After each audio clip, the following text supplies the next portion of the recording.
Bonsoir à tous. On commence avec un garçon qui mérite le ballon d'or de la mythomanie ou celui de l'audace. Craig Axelrod était prêt à tout. Грегори Акселрод е име със специално. Je m'appelle Grégoire Axelrod et les médias m'appellent le Rocancourt du football. Quand j'avais 10 ans, mon père est venu me voir jouer pour la première fois au foot et on a perdu 4-0. Bon, j'étais un peu enrobé à l'époque et à la fin du match, il me dit « Mais t'es vraiment trop nul, t'es trop feignant, je veux plus jamais que tu joues au foot ». Et en fait, quand il m'a dit ça, ça a été un déclic pour moi, un déchirement. Et je me suis dit « Tu verras papa, quand je serai plus grand, je deviendrai footballeur professionnel ». J'ai été interdit de jouer au foot pendant 8 ans, de 10 à 18. Je jouais dans mon jardin.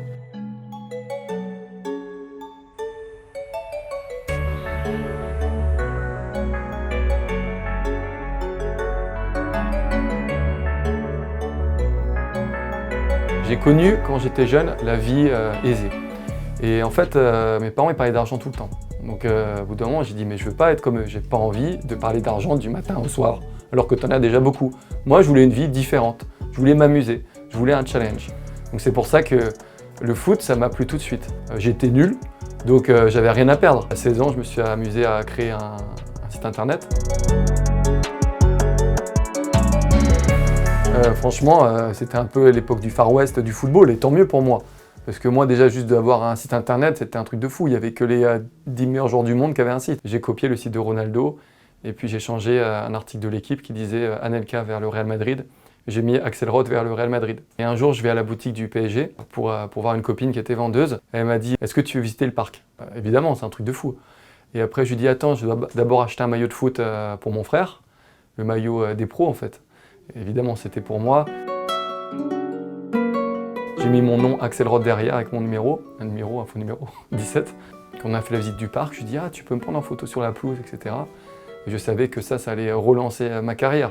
Je l'ai mis sur mon site internet, je l'ai envoyé à tous les agents comme quoi j'avais la photo officielle du PSG. J'ai aussi fait un montage d'une vidéo où c'était moi qu'on voyait avec un club qui s'appelle Sens en National 2. Mais j'avais changé l'intro et j'avais dit que c'était un match de la réserve du PSG. Donc il fallait se vendre parce que quand tu joues en équipe 5, tu es en district, même si tu es Cristiano Ronaldo, tout le monde s'en fout. Je me suis amusé à envoyer des lettres à tous les plus grands clubs anglais, à Chelsea, Manchester City, Liverpool. Ils ont tapé mon nom sur internet, ils sont tombés sur mon site. Et t'as un club de D2 qui s'appelle Swindon Town qui m'a dit ok, venez vous entraîner 2 jours avec les pros. Donc moi en fait je jouais même plus au foot et j'avais jamais joué sur un terrain 11. Bon, c'était une catastrophe parce que au bout de 10 minutes de jeu, il y a le gardien adverse qui fait un long dégagement. Moi je veux faire une tête mais je me le prends dans l'oreille. Donc il y a tout le monde qui rigole, je tombe par terre. Et puis dans le vestiaire, je voyais bien que j'étais le seul qui n'était pas musclé, quoi. C'était tous hyper baraques et moi j'étais le mec complètement basique. Puis petit à petit, j'ai progressé. Je mangeais sainement, je me couchais avant minuit, j'allais jamais en boîte de nuit, même s'il y avait 15 mannequins qui me disaient viens avec moi à l'hôtel, je disais non, c'était sûr. Donc j'étais hyper sérieux. J'ai fait des essais dans le monde entier.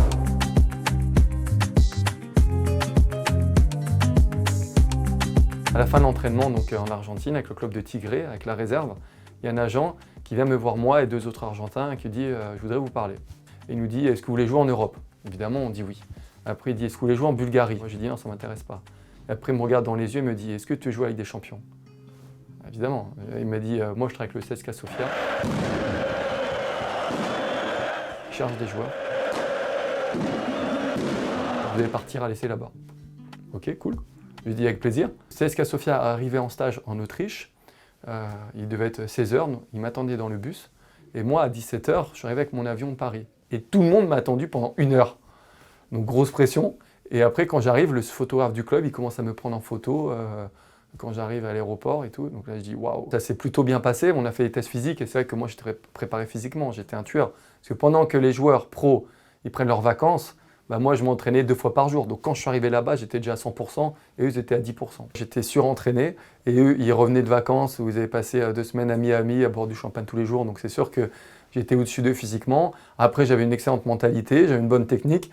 Donc ça pouvait suffire. Au bout de 3 jours, c'était le dimanche, mon agent m'appelle et me dit écoute, l'entraîneur veut te signer un contrat de 3 ans, 15 000 € par mois. Donc pour moi, c'était un truc de fou. Ils sont venus faire la photo dans la salle de bain de ma chambre avec le maillot officiel du club. Donc je me suis dit bon, là c'est bon, quoi. Je vois pas ce qui peut se passer pour pas que je signe. Donc j'envoyais des messages à tout le monde, j'étais hyper heureux, 15 000 € par mois. Alors qu'en district au PSG, j'étais même pas payé quand on gagnait un match. Donc pour moi, c'était la folie totale. Преди години е бил страшилище на международната сцена, а сега има нови собственици, които искат да върнат славата му в Европа, споделя Акселрод. Enfin, après 18 essais dans 17 pays, je vais enfin signer en pro. Et le lendemain matin, je me réveille, on va déjeuner, et je vois sur la table de la réception 3 journaux bulgares avec ma tête en une. Et là, j'ai dit non, c'est pas possible.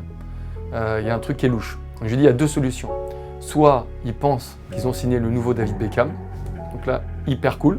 Soit ils se sont rendus compte que je jouais pas au PSG en équipe 1 ou en réserve. Et en fait, c'était la deuxième option. Et après le déjeuner, je suis allé pour m'entraîner avec le reste de l'équipe. Et une personne du staff m'a dit « Toi, tu prends le taxi, tu rentres chez toi à Paris ». Et après, je me suis rendu compte que c'était un fan du CSKA Sofia qui s'était renseigné sur un forum du PSG en demandant gentiment ce qu'il pensait de moi. Mais comme les fans du PSG connaissent que les joueurs de l'équipe première, ils m'ont flingué, ils m'ont dit que j'étais un fake, que j'avais jamais joué au foot. J'ai un peu de regret parce que j'aurais bien aimé me tester à ce niveau-là. Alors peut-être que j'aurais pris le bouillon, ok, pas de problème, mais peut-être aussi que ça aurait marché. Ce qui m'a fait le plus mal, c'est même pas l'histoire du CSKA Sofia avec le club, c'est les médias français. Avec un journaliste de l'Express qui m'avait envoyé un mail et qui m'a dit « Bonjour, on prépare un article sur vous, veuillez me rappeler ». Je le rappelle 5 fois dans le week-end, il ne me répond pas. Le lundi, je suis parti m'entraîner à l'athlétisme. Et quand je reviens, je vois une centaine de textos, des appels, enfin pas des dizaines d'appels. Je dis qu'est-ce qui s'est passé, c'est un truc de fou. Et je regarde des textos, c'est marqué je veux plus jamais te revoir, merci d'effacer mon numéro, etc. D'autres, pourquoi t'as fait ça, sale voleur, escroc, je sais pas quoi. Je dis oula, il y a quelque chose qui est pas clair. Et je tape le lien qu'on m'envoie, c'était l'article de l'Express, et c'était marqué le vrai faux footballeur. Et là, le journaliste, il m'avait chargé à mort. Il m'avait appelé Grégory, alors je m'appelle Grégoire. Et en fait, son article, il arrivait numéro 1 dans l'Express. Donc ça a été repris par tous les médias. Donc j'avais Canal qui m'appelait sur mon téléphone fixe à 7h du match. J'avais BFM, LCI, alors que le téléphone fixe, avant, il n'y avait que ma grand-mère qui l'avait. Je me dis, mais comment ils ont eu mon numéro, quoi? Et après, donc j'ai accepté d'aller sur BFM aux 20h. Bonsoir à tous. On commence avec un garçon qui mérite le ballon d'or de la mythomanie ou celui de l'audace. À vous de voir. Il a presque réussi à se faire recruter par le CSKA Sofia l'été dernier. Après avoir soigné son faux CV, s'inventant notamment un passage au PSG. Le tout parfaitement mis en scène sur son site internet. Ils m'ont flingué médiatiquement. Et sur internet, quand tu tapais mon nom, tu voyais l'escroc du foot direct. Et là, je me suis dit, ouf, pour signer mon contrat pro alors qu'on m'appelle l'escroc du foot, là, ça va être très chaud. Et je me suis dit... allez, il faut que je montre à tout le monde que je peux jouer une saison en pro. Ça s'est réalisé au Canada. Enfin, j'avais des statistiques. Enfin, je montrais que j'étais un vrai joueur de foot parce que, au bout d'un moment, tout le monde pensait que j'étais Pierre Ménès. Well struck. Oh, just hitting that. There we are. There's the goal. There's the goal. Mississauga Eagles gets on the score sheet off of that free kick from David Guzman. It was followed up there by Grégoire Axelrod. Alléluia, j'ai réussi à marquer mon premier but en pro au Canada, ça m'a libéré.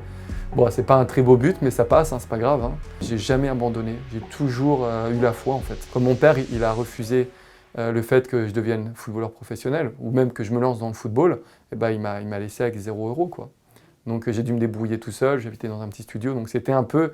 Je passais d'une vie de château à une vie de galère, tout ça pour réaliser mon rêve dans le foot. J'ai pas une vie facile parce que moi je faisais des petits boulots, j'ai bossé au McDo, j'ai été vendeur de chaussures, après j'ai été hôte d'accueil, j'ai pas fait de mal, hein, j'ai pas pris 1 € à personne, donc non, c'était une très belle aventure et si c'était à refaire, je la referais avec plaisir. Je suis devenu agent de joueur de foot, j'ai voulu montrer, en prenant des jeunes de cité que personne ne voulait, qui jouent en amateur dans des clubs français, qu'aucun club pro ne voulait, qu'on pouvait leur donner une chance. Je les ai amenés à Liverpool, à Manchester City, à Aston Villa, dans les plus grands clubs du monde, ils avaient 16 ans.